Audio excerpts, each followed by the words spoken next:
Hello दोस्तों, आपका मेरे YouTube चैनल में तहे दिल से स्वागत है। दोस्तों, त्रेता युग में भगवान विष्णु और देवी माँ लक्ष्मी के अवतार राम और सीता राजा दशरथ की मृत्यु के पश्चात पिंडदान हेतु बिहार स्थित बोध गया पहुंचे थे। लेकिन उस समय कुछ ऐसी घटना घटी कि सीता माता को 4 लोगों को श्राप देना पड़ा और सीता माता के श्राप का प्रभाव उन चारों लोगों के ऊपर आज तक है। इतना ही नहीं, वो चाह कर भी इस श्राप से मुक्ति नहीं पा सकते हैं। ऐसे में आइए जानते हैं उन 4 लोगों के बारे में जिन्हें माता सीता ने श्राप दिया था। बोध गया पहुंचने के पश्चात राम और लक्ष्मण राजा दशरथ के पिंडदान हेतु सामग्री लेने के लिए गए, लेकिन दोनों भाइयों को आने में विलंब होने लगा और पिंडदान का समय भी निकला जा रहा था। ऐसे में संभय राजा दशरथ प्रकट हुए और उन्होंने कहा कि उन्हें भूख लगी है और भोजन की मांग की। लेकिन सीता माता ने कहा कि उन्हें अपने दोनों पुत्रों के आने की प्रतीक्षा करनी पड़ेगी ताकि वो उन्हें काले तिल और चावल भोजन स्वरूप दें। परंतु राजा दशरथ ने प्रतीक्षा करने से मना कर दिया और माता सीता से फल्गु नदी के किनारे पिंड बनाकर पिंडदान करने को कहा। ऐसे में सीता माता ने इस परिस्थिति में राम और लक्ष्मण के आने से पहले ही विधि विधान पूर्वक राजा दशरथ का पिंडदान कर दिया। ऐसे में पिंडदान करते समय माता सीता को साक्ष्य के रूप में 5 लोगों, वट का वृक्ष, गाय, तुलसी का पेड़, ब्राह्मण और फल्गु नदी ने देखा था।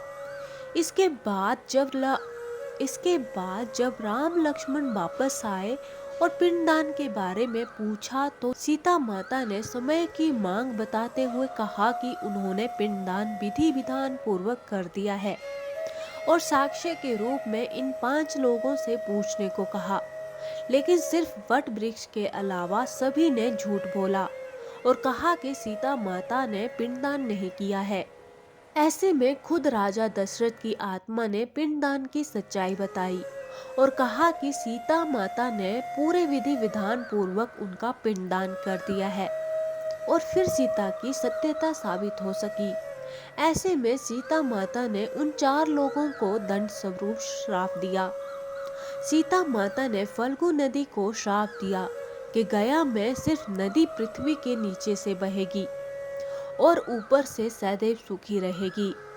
गाय को श्राप मिला कि गाय की हर घर में पूजा होगी, लेकिन उस लोगों का जूठा भोजन ही करना पड़ेगा। तुलसी के पेड़ को श्राप मिला कि गया में कभी भी तुलसी का पौधा नहीं उगेगा और अंत में ब्राह्मण को श्राप मिला कि गया के ब्राह्मण कभी भी संतुष्ट नहीं रहेंगे। इसके बाद सीता माता ने वट वृक्ष को वरदान दिया कि जो भी गया में पिंडदान करने आएंगे वो वट वृक्ष को भी पिंडदान करेंगे। तो दोस्तों, आज भी ये चारों माता सीता द्वारा दिए गए श्राप को भुगत रहे हैं। आपको ये जानकारी अच्छी लगी है तो प्लीज कमेंट बॉक्स में जय श्री राम लिखना ना भूलें। और अगर चैनल पे नए हैं और इसी तरह के और रोचक और ऐतिहासिक कथा सुनने के लिए चैनल को सब्सक्राइब करना ना भूलें और हाँ, बेल आइकन जरूर प्रेस करें। मिलते हैं किसी और वीडियो के साथ, तब तक के लिए धन्यवाद।